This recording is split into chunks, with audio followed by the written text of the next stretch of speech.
Olá, você que assiste ao Frente a Frente, seja bem-vindo ao programa.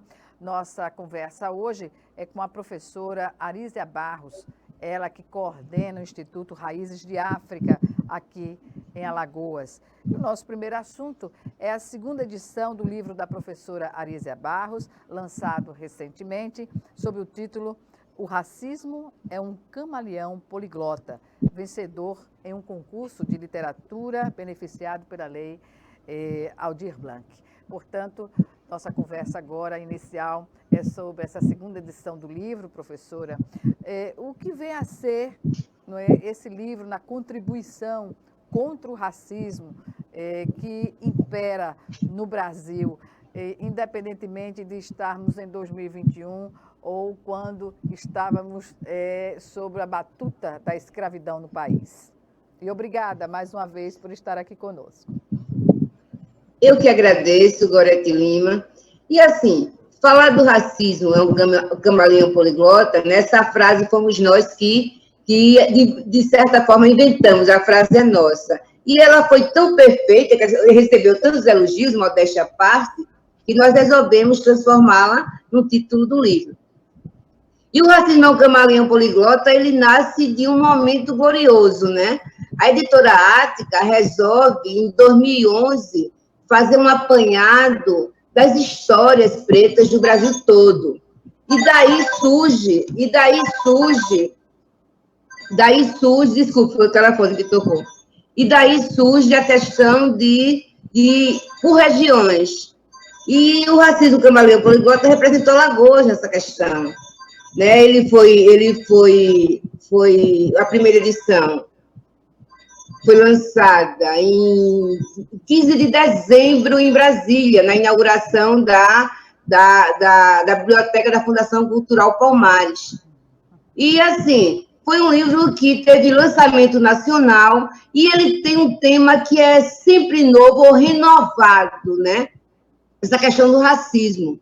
Não é um racismo puro, é o racismo que se reinventa, que fala muitas línguas, que veste muitas capas, para dizer que não é racismo, sabe? É por isso que o título chama para essa questão de a gente reinventar quais são os caminhos, ou fazer a releitura, quais são os caminhos que o racismo busca para se consolidar. Ele vem se consolidando ao longo dos anos. E esses últimos anos no Brasil, ele tem explodido, ele tem ficado com a vergonha descarada, ele não tem mais vergonha. Os racistas tiraram a máscara. Enquanto existiam leis que eram cumpridas, ou que tolhiam, ou que limitavam essa liberdade de expressão, existia ainda uma boa convivência. Mas hoje em dia a coisa está tão naturalizada, sabe? Tão naturalizada que é preciso, sim, que a gente pontue que o racismo veste capas, veste histórias, fala muitas línguas. É preciso sempre reinterpretá-lo. Professora, o racismo estrutural, ele está tão evidenciado, ao que nos parece é que quem o pratica não sente nenhum constrangimento em fazê-lo. A que se deve esse comportamento diante de algo tão nocivo à humanidade? Minha querida Gorete, eu acho que a gente se acompanha, né? Eu sou entrevistada, eu acho que há muito tempo, e a gente sempre falou dessa questão. Só que o racismo sempre existiu. As cenas que a gente vê hoje, de uma forma mais midiática, mais está na mídia, elas sempre aconteceram silenciosamente, sempre aconteceram. Só que chega um ponto, e essa amplitude das ofensas, né? Eu não sei porque as pessoas dizem a justiça vê como injúria racial, é racismo mesmo, é porque ela teve uma base para gritar, para se externar, né? A gente tem uma base governamental que dá sustentação a isso, né?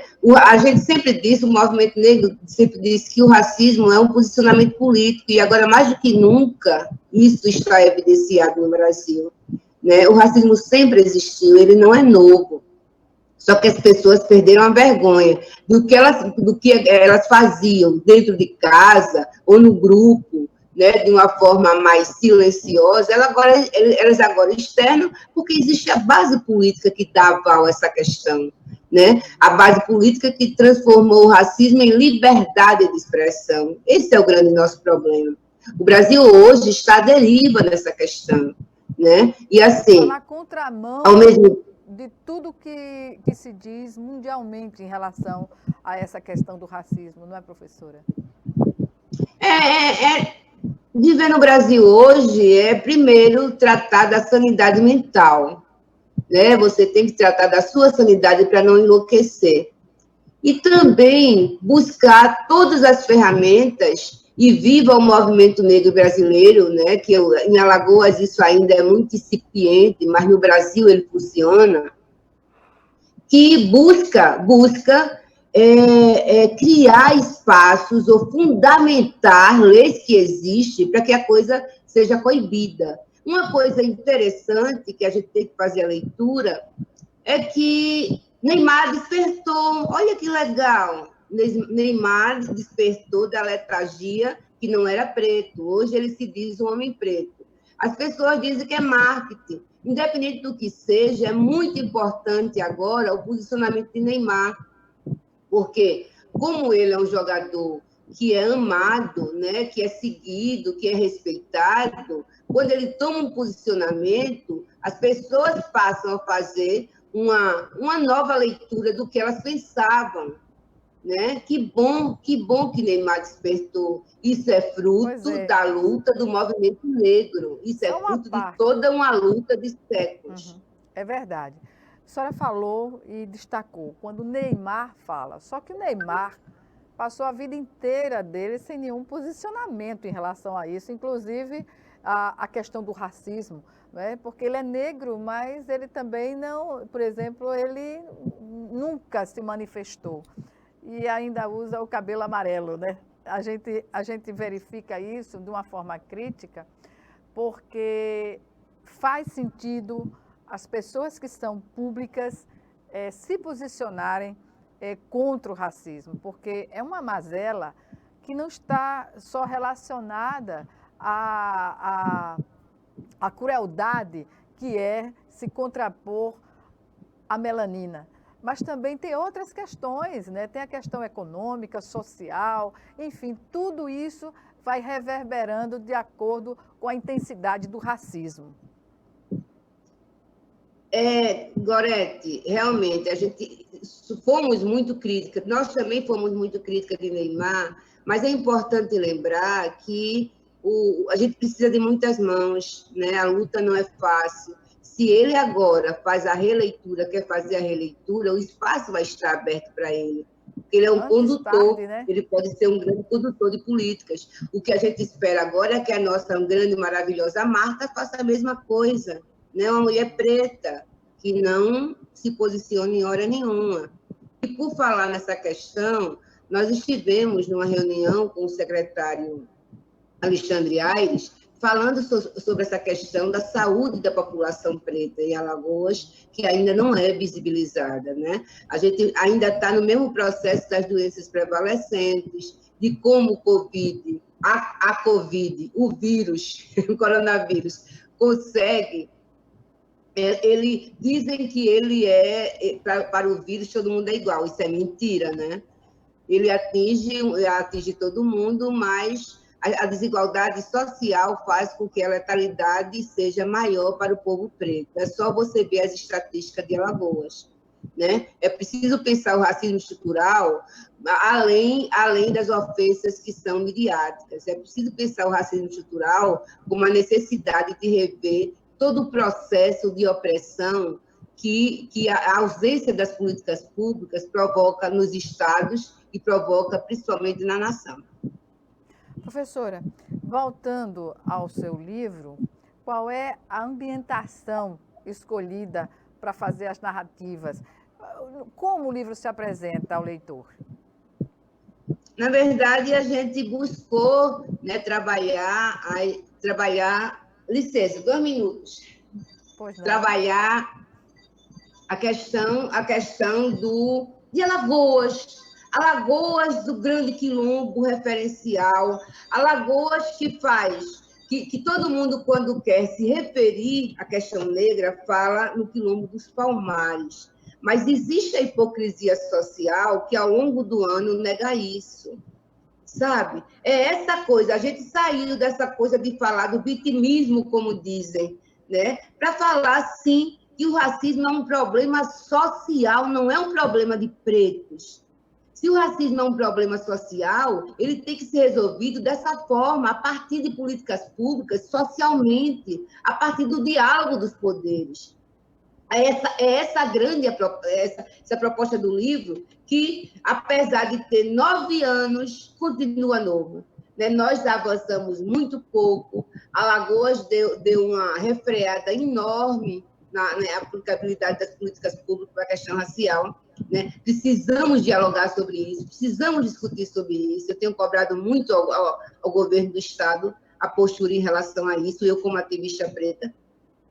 E, assim, é preciso, sim, a gente buscar caminhos. Precisamos sair dos quartinhos, os departamentos sem orçamento isolados dos governos. Precisamos trabalhar a questão racial, uma política de Estado, na transversalidade em todas as secretarias. É preciso mudar a lógica. Para combater o racismo estrutural, tem que mudar a lógica. A gente continua fazendo a mesma coisa há 10 anos atrás, quando a gente monta núcleos pequenos em departamento, núcleos sem visibilidade, sem orçamento, e assim, que não tem poder de mando, não tem poder de articulação, entende? A questão das políticas públicas nascem do olhar assertivo dos governantes. São os governantes, são políticas públicas de Estado.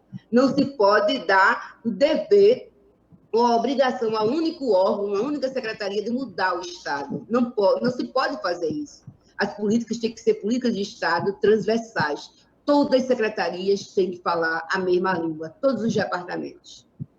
Só para a gente encerrar esse bloco, o primeiro bloco, professora, pode-se dizer, então, para resumir, na ação de Estado, ou de governos, ou de municípios, pode-se dizer que uma ação articulada e o foco na educação, na universalização do acesso às políticas públicas, pode sim a gente pode acreditar que essas diferenças serão reduzidas substancialmente?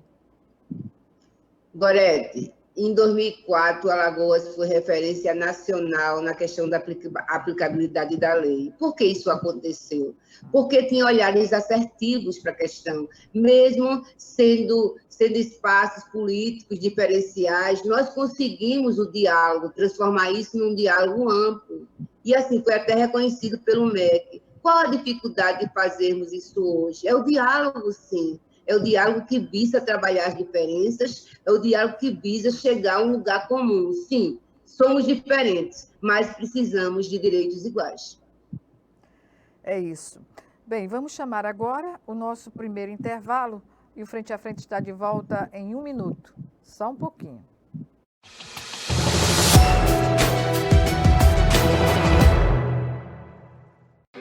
O MEC tem inovado muito na educação. Agora, existe um documento que assegura a igualdade na aprendizagem da educação básica.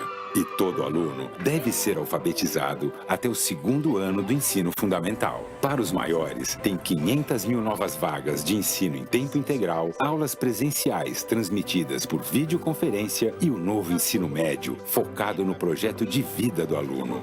No ensino superior, tem um novo FIES, 5 novas universidades federais, 9 mil novas vagas e 100% dos recursos previstos liberados. São inovações de uma ponta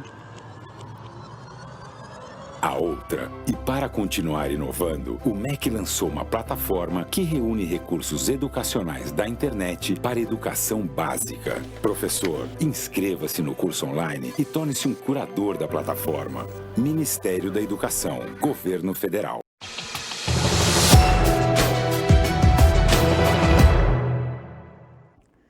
Estamos de volta com Frente a Frente, que hoje recebe a professora Arísia Barros, ela que coordena o Instituto Raízes de África, aqui em Alagoas. E a nossa conversa agora tem a ver com política pública, que se avalia, se constrói no governo e por meio das leis aprovadas, seja pela Assembleia Legislativa, seja pela Câmara Municipal dos municípios, que agora há pouco já vão diplomar os seus prefeitos eleitos, seus vereadores. E nesse sentido, professora Arísia Barros, qual a sua expectativa, qual a expectativa que o movimento pode ter sobre os novos governantes no âmbito dos municípios alagoanos? Gorete Lima, o Brasil elegeu 58 quilombolas para as câmaras de vereadores. Nenhum é de Alagoas. Foram 75 candidaturas pretas eleitas. Nenhuma de Alagoas. E aí a gente tem que realmente, o povo preto de Alagoas, tem que realmente fazer a leitura. O que acontece aqui? Cadê o referencial desse quilombo que não reverbera, sabe, nos diálogos, nos diálogos dos espaços de poder? Eu acredito que nós tivemos uma bancada, eu acho que a bancada negra, que foi a bancada melhor votada, 1.600 e poucos votos. Como foi uma bancada que não teve espaço na TV, que não teve a estrutura necessária, foi boca a boca, foi internet, isso é vitória. Mas o que eles vão fazer com esses votos? Né? Porque a eleição, quando a próxima eleição termina, é igual o desfile de carnaval. Terminou o desfile, já está pensando na próxima. É preciso que o povo preto de Alagoas se organize. A gente precisa realmente se organizar. Né? Não dá mais. Nós temos uma Câmara que não nos representa. A gente talvez busque um diálogo, mas não nos representa. Nenhum dos candidatos ou candidatas eleitos trazem esse viés da discussão negra. Nenhum, sabe? Aí, claro, cabe ao movimento criar espaço para levar o tema, a pauta, para que ela seja representada. Mas já passou da hora de termos representantes legítimos. A gente precisa, sim, botar nosso povo para fazer formação política. É preciso que nosso povo tenha formação política. Né? Eu entendo que as bancadas foram compostas de uma hora para outra para concorrer. Mas é preciso que isso aconteça ao longo de muitos anos. As pessoas sejam preparadas, as comunidades sejam preparadas. Nós precisamos despertar o pertencimento do nosso povo das periferias. Não basta chegar na eleição e dizer que representa o povo, se ao longo do processo essa representação não está nas bases. Né? Eu, sinceramente, já escrevi uma carta para o novo prefeito.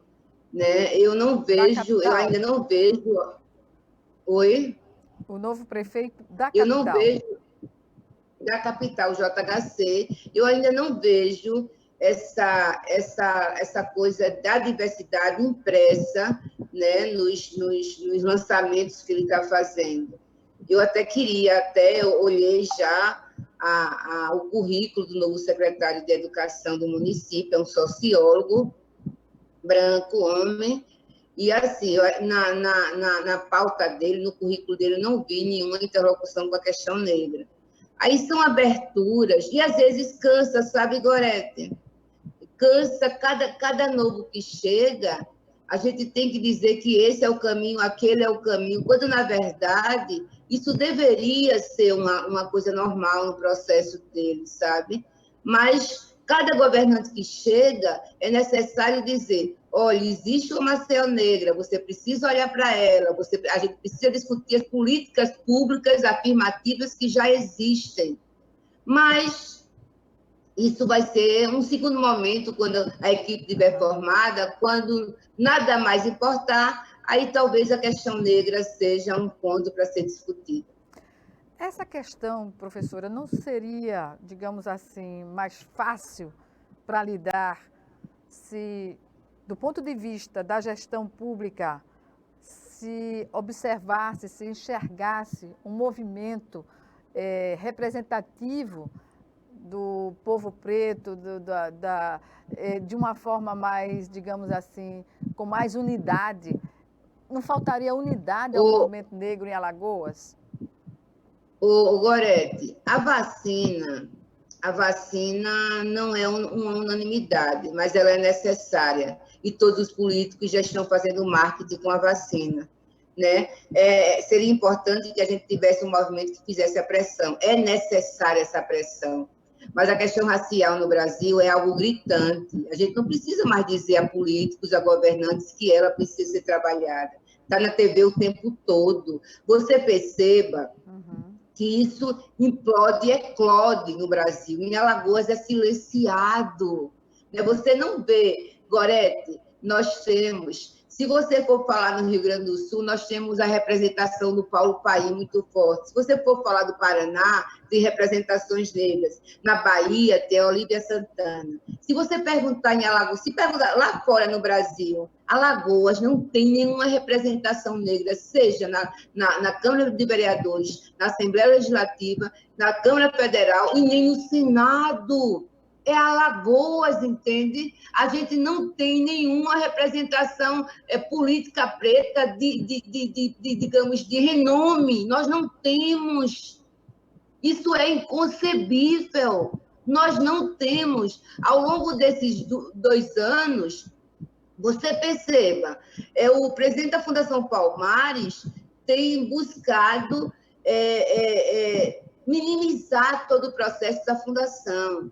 Um deputado, um senador, um deputado do Ceará entrou com uma ação para que ele se acalmasse essas histórias. Alagoas não se posiciona.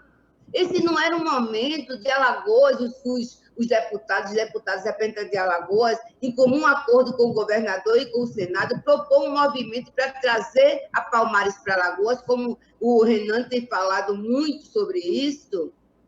Claro, talvez não desse certo, mas quem sabe? Quem sabe? Alagoas precisa se posicionar, Alagoas Preta, os que estão nos representando, também teve voto de pretos e pretas. Né? Esses anos todos, os representantes de Alagoas não lançaram nenhum projeto na questão racial, nenhum. Isso é terrível, isso é terrível. É a representação de um Estado preto, que tem um quilombo que não é nem nacional, é do mundo, sabe? A resistência e a resiliência. Afinal, o que é Alagoas? Alagoas precisa realmente ser estudada, principalmente quando a gente fala dessa Alagoas negra, dessa Alagoas pretas, que é sempre visibilizada em qualquer espaço, em qualquer campo. Estamos longe, então, professora, de ver concretamente ações no sentido de reduzir, digamos assim, drasticamente, em termos da perspectiva de não existir desigualdade social no Brasil, especificamente em Alagoas? E Alagoas é um estado complexo, né? Nós não temos nenhum órgão que trabalhe verdadeiramente a questão, né? Nós não temos estatísticas, nós não temos, sabe? É como se a coisa aqui precisasse ser abafada. Os governantes não querem tocar na questão, não querem invadir esse território. Essa coisa de dizer, eu não tenho espaço de fala, por favor. Isso não diz respeito a governante. Governante tem que realmente, os chefes executivos, seja de Estado ou de municípios, tem que realmente tomar frente do processo e começar a buscar os caminhos. Alagoas é natimorta na questão racial, natimorta. A gente tem que sair desse espetáculo de fazer festivais em novembro, de subir a serra, de tocar tambor, e ao longo do ano isso é invisibilizado. É preciso que os movimentos entendam que a gente precisa realmente dialogar com o governo para que as políticas públicas que existem sejam tiradas do papel. Gorete, Eu acho que você lembra da Lei 6.814 de 2007, a que estadualizou a Lei 10.639, que cria a obrigatoriedade do ensino de África nas escolas. Alagoas foi o segundo estado a estadualizar essa lei. Essa lei não saiu do papel. Os governos têm culpabilidade? Tem, mas os movimentos também. Os movimentos se calam diante desse processo, sabe? A gente precisa realmente criar um espaço onde as diferenças existem, mas quando existe um objetivo comum, elas têm que ser colocadas de lado para que o diálogo seja mais poderoso, né? A tal da pressão com a política. Se o povo se une, o povo ainda não entendeu que o poder não é de político. Quem dá o poder a políticos é o povo. Esse é o grande poder. Dizem que o povo é soberano. Em Alagoas, eu não acredito. Acho que em Alagoas o povo ainda é muito vassalo. Professora, não estaria na hora de despartidarizar as políticas de combate ao racismo aqui no estado de Alagoas também? Eu acredito, sabe, Gorete, a questão de direitos humanos não é uma coisa de partido político, não pode ser. Claro que quando a gente precisa das leis, quando a gente precisa de embasar o processo, claro, é preciso que haja partidos políticos, mas a administração, a gente tem que trazer profissionais que saibam lidar isso. Porque quando partidariza, não é o espaço que ganha, é o partido, porque o partido vai usar isso como bandeira. Sabe? Existe essa coisa de negociata. A questão racial não deve ficar na mão de partidos, não deve, porque os partidos já demonstraram que não sabem lidar com a questão, não sabem. Mesmo os partidos de esquerda que avançaram, não sabem lidar com a questão porque deixou muitos fios soltos. E esses fios soltos fizeram com que muitas políticas fossem desmanteladas, foi só puxar e veio tudo junto. Né? É preciso que direitos humanos, que a questão racial seja uma política de Estado, sem partidarismo. É muito importante isso. Alagoas sofre com isso. A secretaria vai passando de mão em mão, de partido em partido, e a gente não tem nenhum avanço. Alagoas não tem um estatuto da mulher. Alagoas não tem o plano nacional estadual. Que nós temos o Paraná. O Paraná é um estado branco. O Paraná tem um Conselho da Igualdade Racial que dialoga com o governo, dialoga. O governo do Paraná investiu 2 milhões de reais, 2 milhões de reais no Fundo Estadual de Promoção da Igualdade Racial. O governo do Paraná, que é um governo branco, E aí, claro, isso tudo é articulação. Como você falou, a pressão do movimento faz com que isso ocorra. Mas enquanto o Paraná está avançado, aqui a gente fica mendigando para que se aprove o fundo. O fundo já tem 5 anos, foi de 2015. E por que esse processo que é danoso? Porque no processo tem os partidos políticos, tem as vaidades, sabe? Isso não pode existir na questão de salvar vidas. Mesmo, não é, professora? É partidário. Aqui, olha, eu vou te dizer uma coisa. E é muito difícil em muitos lugares, mas Alagoas parece que realmente fica muito complexo as coisas. As pessoas misturam os planos personificam as coisas. Isso é muito ruim. Nós temos ainda a questão do genocídio da juventude negra, você perceba que foi silenciada em Alagoas. O Maceió continua com os números. Sobre essa questão, a gente vai tratar no próximo bloco, que já estamos estourando nesse bloco. Daqui a pouquinho, em 1 minuto, a gente vai estar de volta.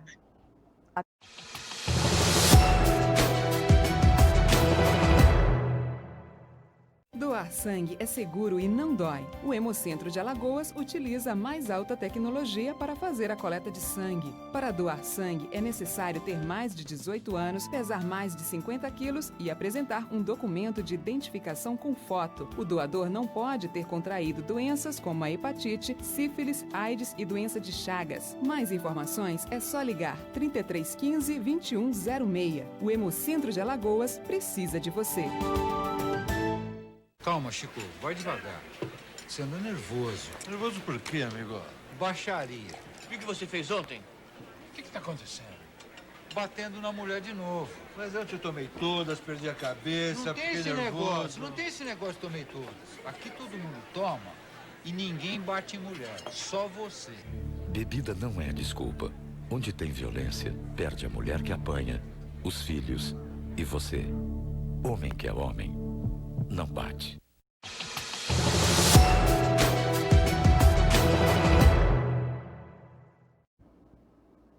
De volta com Frente a Frente, que hoje conversa com a professora Arísia Barros, coordenadora do Instituto Raízes de África, aqui no estado de Alagoas. Professora, como a senhora adiantou no final do bloco anterior, eu pergunto como as instituições podem, de fato, se contraporem à questão da morte relacionada pelo racismo. A gente tem visto, a cada dia nos surpreende a forma cruel como isso se dá, sem nenhum constrangimento de ser assistido pelas pessoas. Os casos estão aí colocados. Gorete, eu acredito, o ano passado, eu nem sei se foi ano passado, esse ano, eu não sei, eu creio que o ano passado nós estivemos, quando o presidente do Tribunal de Justiça assumiu o Tutimés, nós ficamos numa cobrança como ativista preta, para que o TJ assumisse também essa questão. E aí, diante de nossas conversas, foi criado um núcleo lá, de direitos humanos, que todas as pessoas que comandam são brancas, e uma das perspectivas era que haveria uma pesquisa sobre a questão do genocídio, né? Isso ainda não aconteceu. É preciso que as pesquisas estejam no campo, né? A gente não conhece os números, e as políticas públicas nascem a partir de dados confiáveis, né? Nós temos um programa, o Programa das Grotas, que é um programa louvável, mas eu tenho dito ao governo que não adianta o governo levar propostas se não trabalha o pertencimento das pessoas. As pessoas precisam sentir parte daquele espaço, daquele processo, as pessoas precisam se verem valorizadas. E a periferia é preta. E essa questão da raça, né, do pertencimento, não é trabalhado nessas questões, né? Eu sempre digo que, eu disse até para o Geraldo Santoro que o programa ganhou um prêmio, mas o prêmio foi do governo, não foi do povo, né?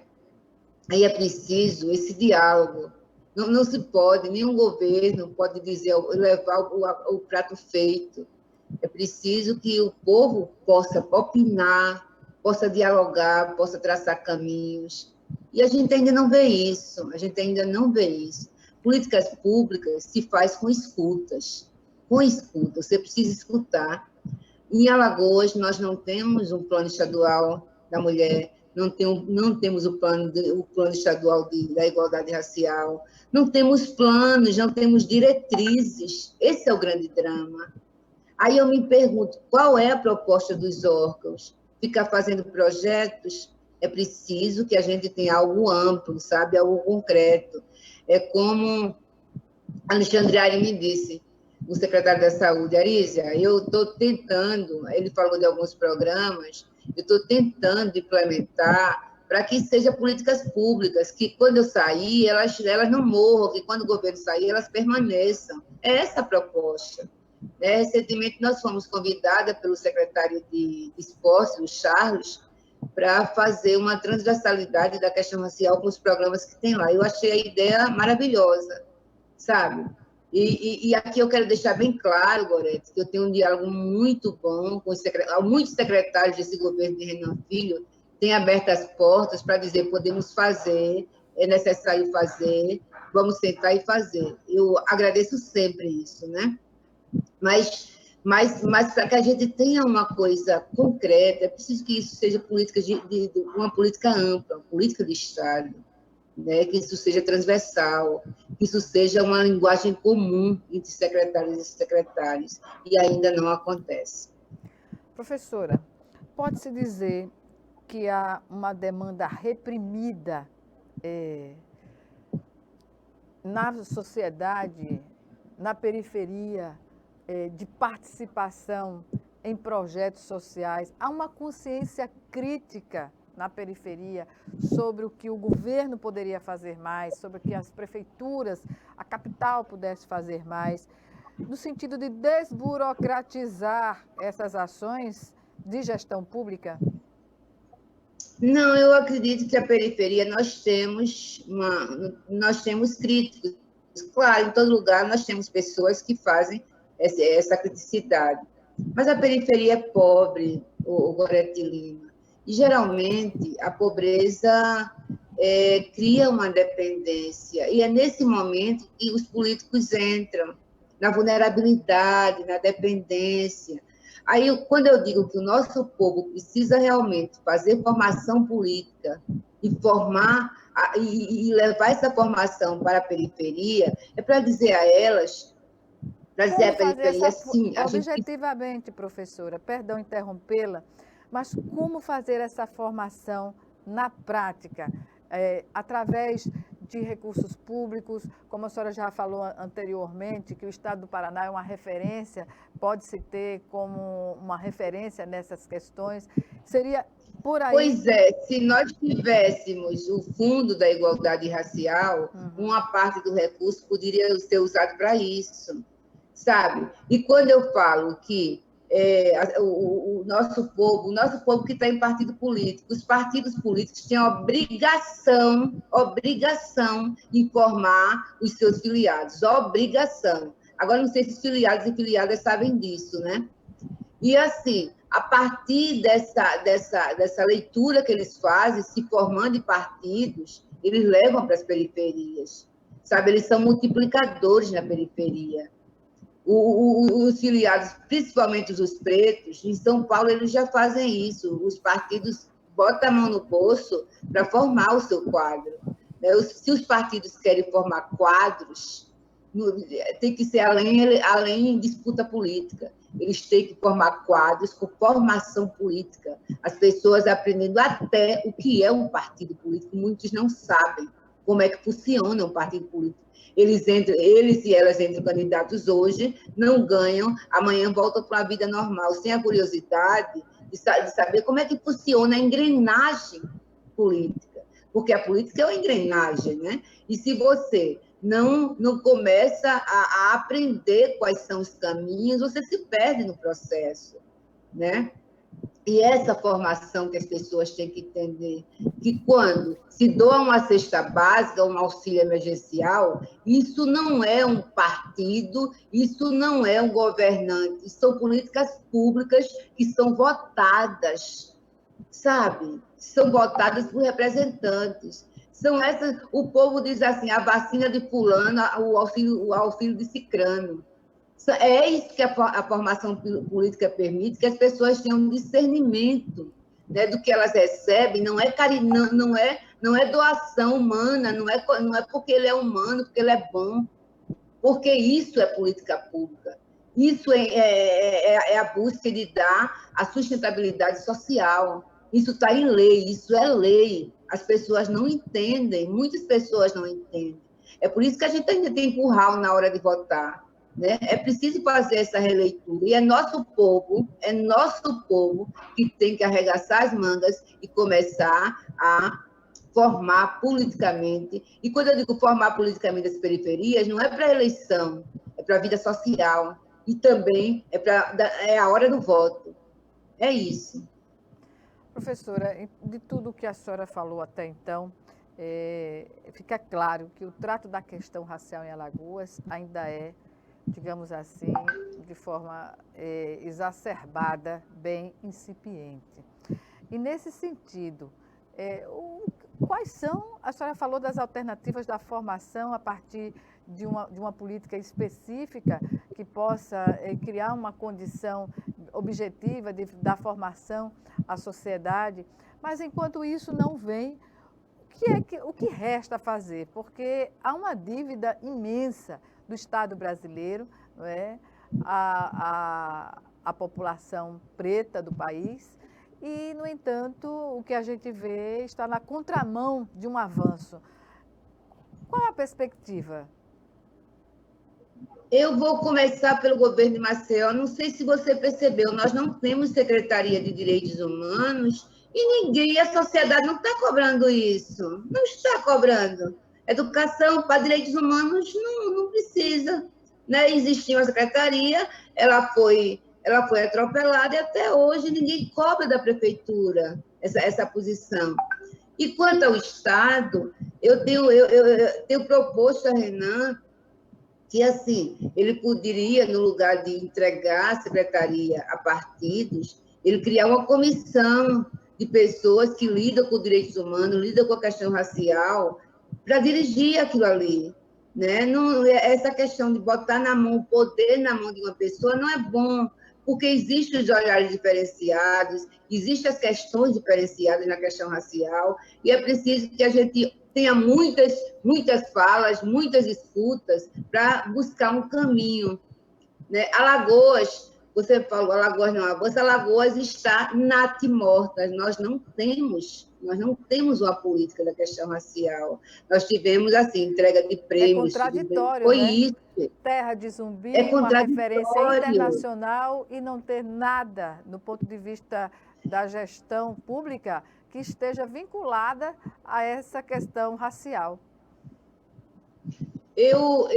Quando eu escrevi para a JHC, o futuro prefeito de Maceió, né, porque ele, como deputado federal, ele banca um festival de 200 milhões, uma coisa assim, todo ano, né? E, assim, é importante, mas isso tem que ser reverberado como políticas públicas no município, sabe? Ele agora faça uma emenda que as escolas possam, agora ele não pode mais, não, que ele deixou, né? Mas que ele instigue os... Né?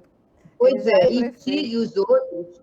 Agora que ele é prefeito, ele pode correr atrás de buscar caminhos de estabelecer. Foi assim que o Núcleo de Identidade Negra da escola correu atrás do MEC, a gente conseguiu. Né? Se o núcleo era nada, imagine um prefeito, o prefeito tudo pode. Se quiser, o prefeito tudo pode. E, principalmente, rever essa invisibilidade da questão racial. Maceió, existe a Maceió negra. Como vamos trabalhar a gestão? Como a gestão vai trabalhar isso? Né? A partir de danças para o turista ver? Quando é que a gente vai fazer realmente a releitura do processo dentro das escolas? O racismo, ele nasce a partir da ignorância de muitos e tantos. Né? Quando você busca desmistificar essa questão na sala de aula, a partir dos pequenos, fica mais fácil fazer uma releitura, fica mais fácil tomar posicionamentos. Aí é preciso que o prefeito, que agora vai assumir, né, um espaço novo para ele, busque trazer as novas questões, porque, por incrível que pareça, lidar com a questão racial ainda é sempre muito novo para todos os governantes. Muito novo. Professora. E um ambiente desafiador, né? Desafiador. Mas eu acho que o JHC, né, ganhou a eleição, gosta de desafios, talvez ele compre essa briga. E isso, a briga é uma coisa feia, né, de dizer. O tempo mas dirá, é porque, né, professora? A questão é... O tempo dirá. E o tempo nosso já está, infelizmente, no fim. Eu solicitarei, então, as suas considerações finais. Eu queria agradecer e dizer que é preciso, sim, resistir. né? Resistir a esse processo maluco do tempo, resistir, reinventar-se nesses momentos desafiantes, porque vivemos momentos desafiantes, reinventar-se, descobrir que o que mais vale na vida da gente é o que a gente construiu, a humanidade, o outro ou a outra que caminha do nosso lado. Obrigada, querida. Obrigada, professora Arísia Barros, e até uma próxima oportunidade, seguramente. Obrigada a você também que nos assistiu e até o nosso próximo encontro, aqui, frente a frente, também com você.